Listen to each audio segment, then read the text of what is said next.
Hi guys, welcome back to You've Got This, the channel dedicated to teaching you all the life skills that you need to make it in this world.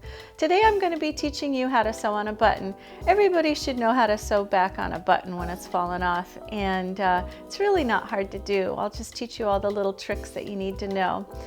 Now, the basic things that you're going to need are thread, and for one job, like let's say you have one button you need to sew on, you're going to look at the color of thread that's been used to sew on the other buttons. In this case it's white, so I would want white thread, but you might want to go ahead while you're at the store and get yourself some other threads. Look at your wardrobe, look at the colors that are most common in your wardrobe.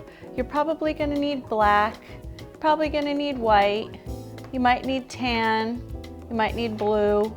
So I just have all the basics. I have gray, I have red. Those are pretty much the colors of my wardrobe.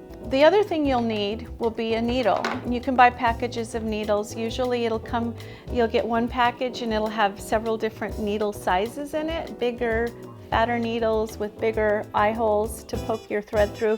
Little tiny delicate needles with little tiny holes. You can also find both thread and needles at like a craft store or a sewing store.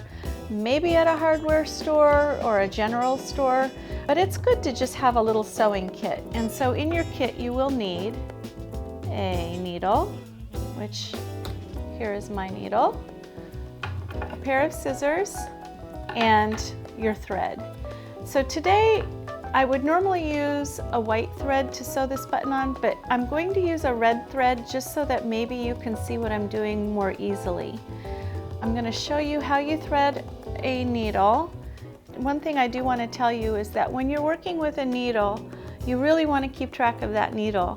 You don't want to just lay it down because they're so hard to see. It's easy for them to fall on the floor, end up in like your pet's mouth or in the bottom of your foot or something like that, and it's really, you get so mad at yourself if you do that. So don't lose track of your needle.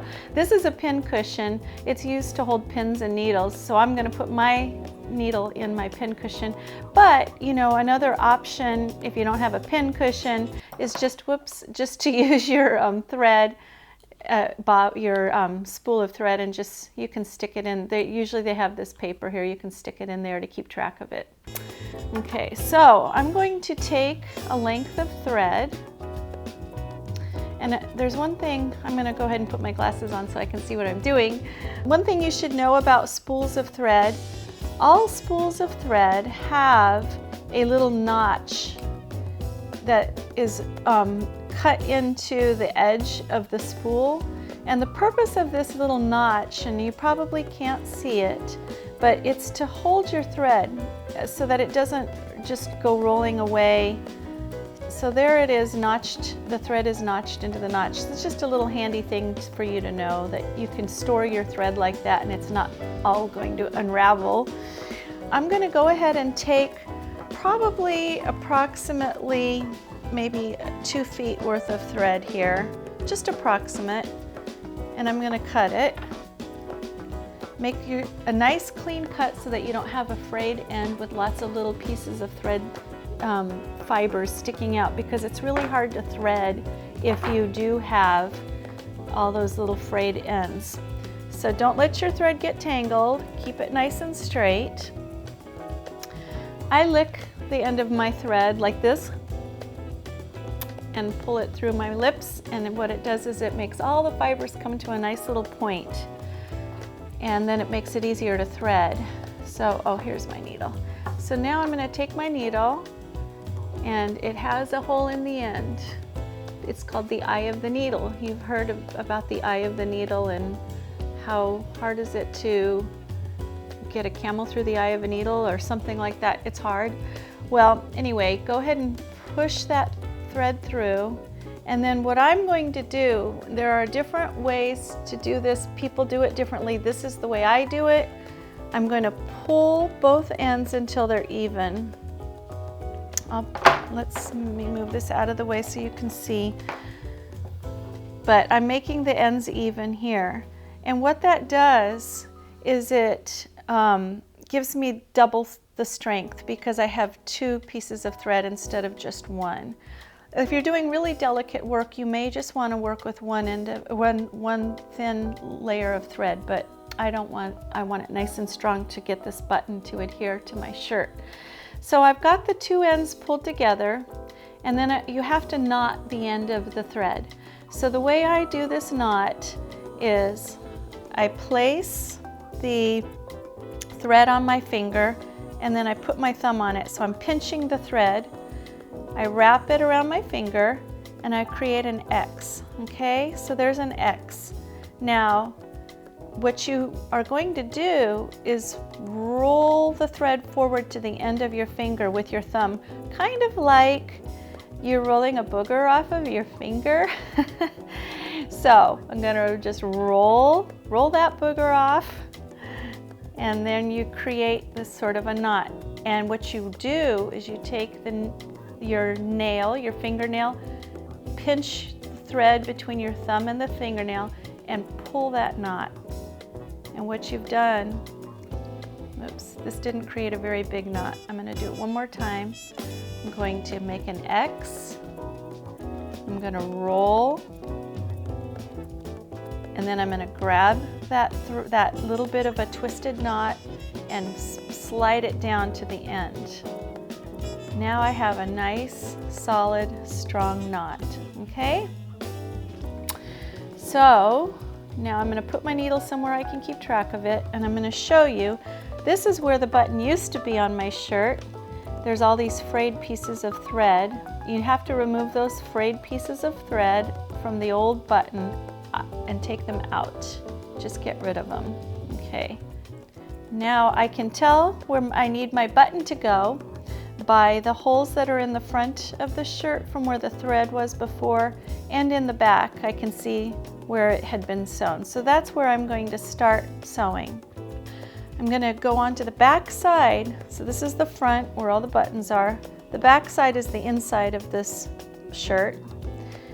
I'm going to go ahead and go starting from the back so that the knot is in the back of my shirt and pull it through. So now you can see there's the knot in the back, and there's the front. I'll go ahead and slide my button. There's 4 holes. Let's see, how can you see that? There's 4 holes in the button, and I'm looking at the buttons that are on my shirt, and I'm seeing that they crisscross in the shape of an X. So that means that what they did was they stitched across, then they came back up from the bottom and went across the other way. Across one way, come up, across the other way, creating an X shape. So that's what I'm going to do. It's very easy, and it's not a big deal if you don't do it exactly perfectly. It's just a strong stitch. So I slid the button on. I'm going to go down across my button with the front of my needle and go through one of the other holes. Pulling it down. So there's my first cross. So now you go to the back side and poke up through the fabric. And sometimes you just need to kind of eyeball where these holes are in the buttons, because they're hard to do with kind of in a blind manner without being able to see where you're coming up. Now I'm going to cross over down through the hole of the top of the button. So there is my first X. I'm going to do this a few times, maybe like 3 or 4 times. Starting from the back, I go up, I find a hole, I cross across the button to the other hole and go down.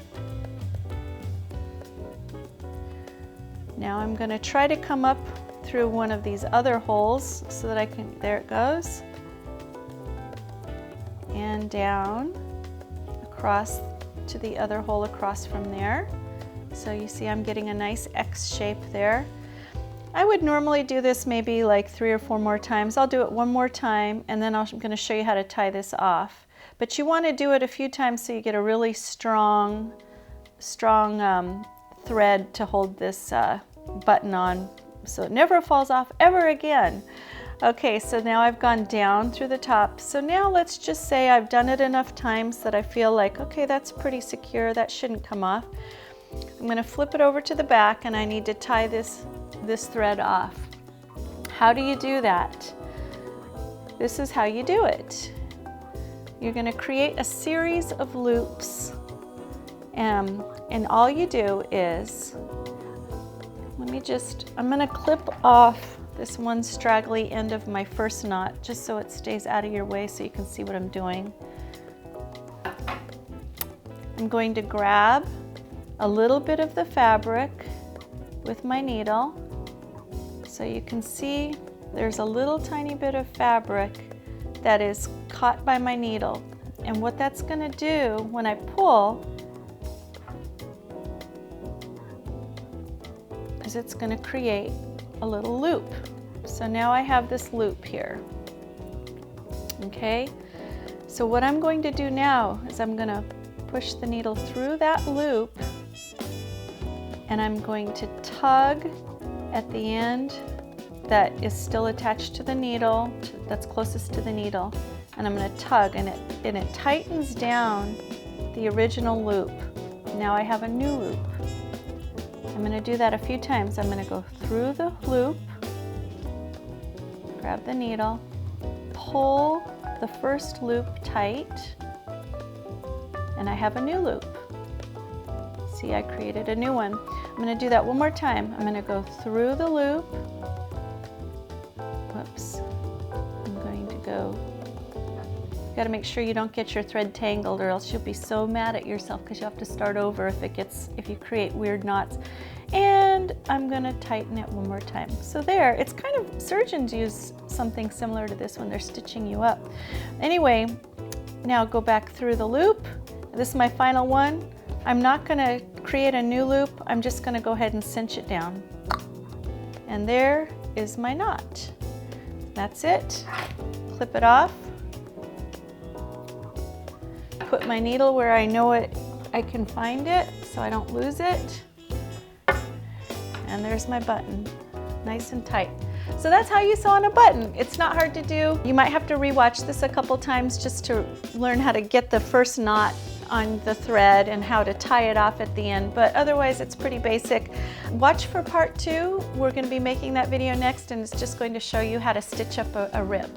So everybody gets rips in their shirts and stuff, so that'll be the next one. I hope you found this helpful. If you did, please give me 2 thumbs up, and I'll see you back here next time on You've Got This.